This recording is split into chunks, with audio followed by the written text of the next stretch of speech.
All right, welcome back to the lectures on the Nicomachean Ethics. I'm still in Book 5. I'm Dr. Feist. We're doing chapters 6 and 7 in this video, and I'm coming to you live from St. Paul University, Facultas Philosophiae. Now, in this section of the book, that is chapters 6 and 7 of Book 5, Aristotle introduces an important distinction, and it'll be articulated in more detail in the Politics, and that's for a later video. But for now, we're getting more of a taste of Aristotle's justice, shall we say, on the ground, as it involves real people. It's a little less abstract in this discussion here. And the distinction that he makes in chapter 6, I'd like to draw to your attention, is the one between political and non-political justice. Non-political justice is kind of like approximate justice. And this is crucial because political justice is reserved for certain people in the society, certain people that are going to be citizens, and they're going to participate in justice in the full sense of that term. Other people in the society, well, they're not really going to be people or citizens in the full sense of those terms, at least not for Aristotle. So they're going to be ones that are going to fall under approximate justice. Now, we've already seen Aristotle talk about certain issues in justice regarding the enticement of slaves, right? So in that sense, if you are someone who goes and entices a slave to run away, that's an example of injustice. So this is trying to encourage someone to become free who is not supposed to be free. So Aristotle will have indeed quite severe restrictions ultimately on who's a full citizen and thereby who gets to participate in justice and who is also in the system of laws. So there will be people in this whole structure of this political structure that there will be people that are in it and people that are excluded from it. We've also seen earlier that Aristotle, when we were going on the early days when we were talking about eudaimonia, recall that Aristotle uses eudaimonia, right, as a technical term, and we're still fleshing all that out. Now we're deep into the thickets here of justice, but the goal is to articulate the full meaning of eudaimonia. Recall that Aristotle said that eudaimonia is not achievable by children. Right? So children aren't going to be full citizens in the Aristotelian sense of the word citizen. So justice is found so back to political justice, that's found among those people who associate with each other, and it sounds a little bit ironic, for independence. But in order to achieve an independent life, you do have to associate with others. As we talked earlier about, if you don't bake bread, you still need to eat. So you will have to associate in some way with people who do bake bread, with people who do provide food. So you'll have to associate it, at least in Aristotle's context, with farmers and merchants of food in some sort, even if that's not what you do. If you make shoes, then those farmers and merchants will need to associate with you, and there will be this ability to achieve some kind of independence or a fulfilled independent life through the notion of association. And that's not a far cry from what we saw Aristotle talk about when he was discussing eudaimonia as the most desirable and complete, what gives meaning to life, but it's not in the abstract as a far away or isolated from people. It is connected. So Aristotle is definitely articulating a notion of human beings as social creatures. We're not radically independent. So independence doesn't mean radically isolated from. Now, in this one here with political justice, so we've got this association binding, it binds communities, it makes cities have a unity, it binds people together. It's got to be between free people, so right there, if you're talking about free individuals, slaves aren't going to be part of this story because they're not free. So also, Aristotle has a larger sense of freedom here. It's not going to be, you're not going to have real political justice in a society that itself as a whole isn't free. So if you have, let's say, a dictator or a tyrant, that's not going to be a true political sense of political justice because it's going to be a person in charge. As Aristotle says, we don't really want to live under a person in charge. We want to live under laws. Laws are going to be the things that should really ultimately govern the society, because laws aren't going to upset themselves, and they're going to just be regulations that are followed. If a person runs the show, if you become, as the old expression goes, a nation of men, or to modernize a little bit, if you're a nation of people in charge, well, people can fall prey to all kinds of temptations and take more than their fair share, which, remember, that's the basic notion of injustice for Aristotle. And so you don't want that. You want to be a nation of laws. And in that sense, it's laws that should govern the society, not individuals, not people, not kings. He's a bit leery of that. However, it's going to come into play in another part of approximate justice, where it will be, shall we say, a law of people in charge rather than laws in charge. In any case, so we have free individuals, so that's going to cut the slaves out. It's going to get children are going to be out, and also we'll talk about the role of women in a minute. But they don't fare too well under Aristotle's system either. So, and it's got to be some sense of equality here, arithmetically or proportionately, but they have to be, shall we say, Aristotle doesn't use this term, but kind of equalizable. So you can relate the two in some kind of way that they're commensurate with each other. And as I said earlier, it's all got to be governed by law. So injustice is only going to happen amongst people that can be governed by law. So truly talking about injustice is going to be amongst those people that are participating in the political justice system. So if you're outside of that system, really not a sense in injustice towards you. So not a great place to be. And unfortunately, there are a number of individuals that are going to fall outside of the political justice system according to Aristotle. And so they'll be under something like non-political justice or an approximate kind of justice. All right, so there's no question that Greek society, and I'm going to talk about this in a little more detail in a later video, was extremely patriarchal, extremely sexist. There's so much evidence for that, and it's a long history of misogyny and sexism in Greek literature, running all the way back to Homer, and I'll get into that in a little more detail. So Aristotle certainly didn't create this, but he's well within this kind of thinking about women, this kind of thinking about slaves, this kind of thinking about children, and they're all basically subordinate. So it's an extremely patriarchal society. Now, but there are some differences, right, between, or at least in Aristotle's view, regarding women, children, and slaves. So there's a little sort of a smaller hierarchy there. Now, Aristotle has this point that law exists between those that have all these association and independence, but he also says that law exists between those who naturally share in ruling and being ruled. And this seems to open up a bit of a different role for women vis-a-vis Aristotle's system than slaves and children. So we now know, most of us are familiar with Hegel's critique of the master-slave relationship, and it's a kind of dependency relationship. Aristotle doesn't quite have that notion here, so slaves are definitely very subordinate. Children are a little more important, but the role of women, they're more elevated because, as Aristotle says, and we'll see this more in the Politics, that men and women must associate out of need, right, for reproduction. So women are primarily responsible as basic vehicles of reproduction for society. So they play a necessary role in that. And it's a natural necessity. It's not conventional. It's not created. That's a very natural biological necessity. And Aristotle has a whole biology that he thinks backs up his views on women. So, but again, that'll be a topic for a different time. But the point here is that women do play a role.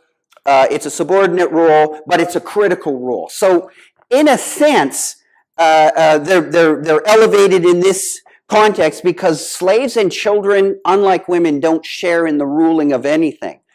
Women somewhat share, they certainly don't dominate, and they're ultimately subordinated, but they partially share in the ruling of the household. So they play a key role there. So you can say they're kind of elevated. So in this non-political justice, this would be mainly of the household. But don't kid yourself. Aristotle is very much, like a man's house is his castle, like, because in that context, there really isn't a rule of law in a house in the way that Aristotle understands law. There would be more the rule of a man, right? He runs the show. It's his house. And women, to a great degree, but certainly children and slaves are regarded as property. And you really can't do injustice to your own property because it's yours. So if you have a piece of property and, you think about property, if you own something, and people might look at you strangely if you ruin something that you own, like if you own a nice painting or a house or whatever, and you damage it, people may wonder about it, but it wouldn't be regarded as an injustice if you damage your own property. Well, extend that kind of thinking when you include slaves and children under the age of, Aristotle doesn't say what age, but just dependent children. They're like property. So you can't really do injustice to your own property because property is a part of yourself. You can't really do an injustice to yourself. So the inference goes through that you can't really do injustices to, or commit injustice against an unjust act against slaves and children. That's sort of the logic of Aristotle's argument. The household falls under this approximate rule. Women are a little bit different, again, remember, because they kind of share in this role, so they're somewhat elevated. But at the end of it all, the key thing is that this sphere of political justice is arguably and Aristotle will develop this in more detail as opposed to the sphere of non-political justice. This really is the human domain.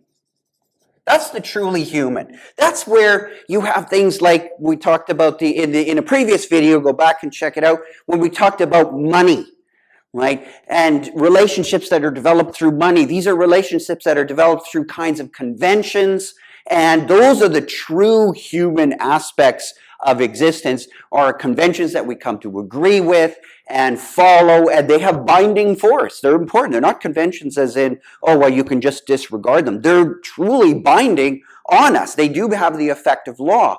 But people that are inside of those conventions, the political justice, those are the true, in Aristotle's sense, those are the true citizens, the full-on citizens, the true humans, if you like, because they participate in this system. So women, children, slaves are not part of this political justice. So over here you have the household, so this would have things like women, children, and slaves.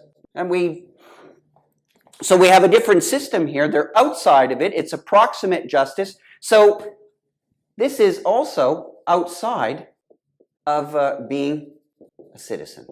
So women, children, slaves, not citizens in the full sense of the term, or really in any sense of the term, arguably.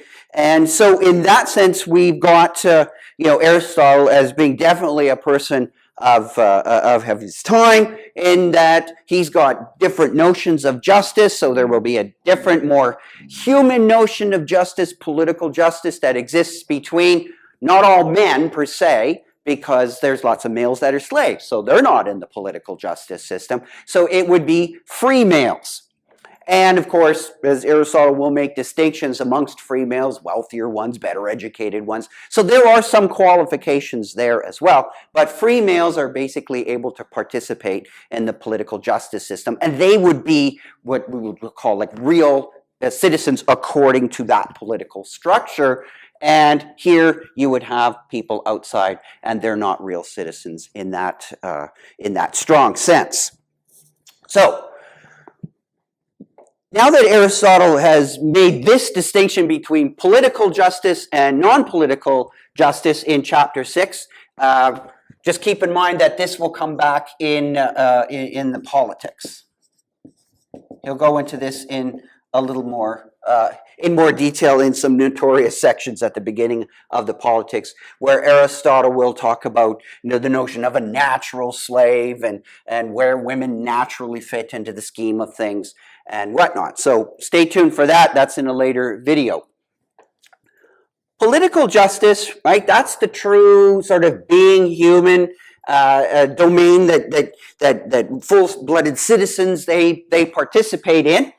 And in chapter 7 now, he's going to look a little bit more at political justice by making a distinction inside of political justice as well. And in chapter 7, he has these two sides of political justice: natural political justice and legal political justice. Natural political justice is, again, what Aristotle we would normally think of as something that's a given. We don't create it. So natural political justice is independent of human thought. So you can see how the argument works, and it's quite ferocious, because you've got people that are outside, human beings that are outside the sphere of political justice. Then you have this notion that that political justice ultimately has a natural component that's independent of human thought. So it's unarguable that certain people are just outside it. Or in other words, it's just natural that some people are excluded from the sphere of political justice, from the sphere of being citizens, from the sphere of freedom, you name it.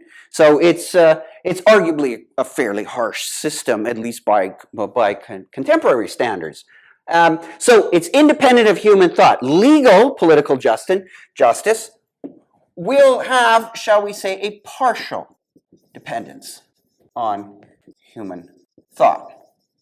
And I'll explain a little bit more in a second why I use the term partial dependence. But back to natural political justice. It's independent of human thought. So, as it would be implied by being independent of human thought, it's same force everywhere. Now, you should read that as it should be enforced the same way everywhere. It applies everywhere. It would be unjust everywhere to violate rules of natural political justice. And lawyers today still use terms like natural justice. You hear that quite often. And you hear it an example in some sense of the term of natural political justice is when you think of a crime against humanity, right? There's something that even though a government may pass a law making it legal to do something immoral to a minority, it might be legal to do that, but it would still be regarded as a violation of justice. Well, in what sense? Not the particular justice or the legal system of that country. It would be regarded as unjust, as in a crime against humanity. So a larger sense of justice is with us today. And this natural political justice, eventually in the tradition, becomes the Roman notion of jus gentium. So it's this kind of general justice or universal natural justice in general. And as I said, it's the same everywhere. It's independent of human thought, same force. And an example would be, these tend to be pretty clear ones like something like no killing.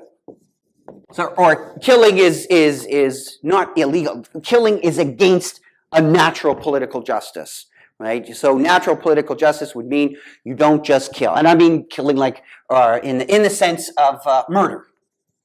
Right, so deliberate citizens killing each other, right, deliberately doing it or whatever. No, that's against the whole notion of a political justice system. When you have societies that are outside that, they're not following the natural laws of political justice. They're not following it because they're disobeying something like this. So that would be binding on all societies, all times. It's independent of particular conventions, or it's not, because it's not a convention at all. Where does this ultimately come from? Aristotle doesn't really tell us in the Nicomachean Ethics. If you want to dig deeper into Aristotle's ultimate principles and where they ultimately come from, you're now going to have to go more towards his metaphysics. And remember, in the Ethics, as he says repeatedly, especially he hasn't said it in a few chapters, but in earlier books, he's stressed that we're not doing metaphysics when we do ethics, we're doing ethics, and so some principles will be just known in terms of being familiar.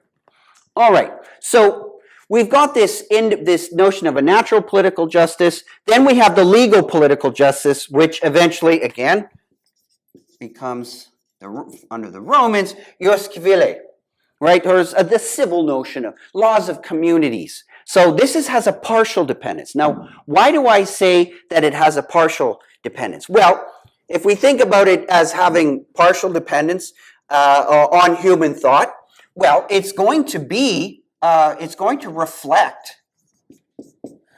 a community, the community's views. So Aristotle was fully aware that different communities did have different legal systems and laws and whatnot. So their legal political justice, it was partially dependent on human thought in a particular community at a particular time. But there was an independence of it. So there was, shall we say, a partial independence as well. Now, what does that mean? Well, probably easiest just to think of this in terms of an example. And I'm going to relate it to this example here. Because by partial independence of human thought, it's related to natural political justice too. So you can think of this as kind of like your bedrock of justice, this bedrock of natural political justice. And this being somewhat a derivative from it, or different takes on it, or different reactions to it. So let's make this a little bit clearer. So the example I gave of a law that's independent of human thought, same force everywhere, no killing, like no murdering. That's every society should have that law. Every society is ultimately bound by that law, and if they were to allow killing or whatever, then they're violating natural political justice by trying to pass a law that says it's okay to kill. And by the way, I don't think there really are societies where killing is just absolutely accepted, just random murder of anybody on the street or anybody within the group. Even notoriously rough gangs and whatnot, you can't just murder anybody. It's structured in such a way that this just sort of this random aspect is largely respected. So, in this term now, when we go to legal political justice, our example will look like this. Well, we could say, yeah, in this particular community, we are going to reflect this no killing. We're going to follow this, but the punishment for murder.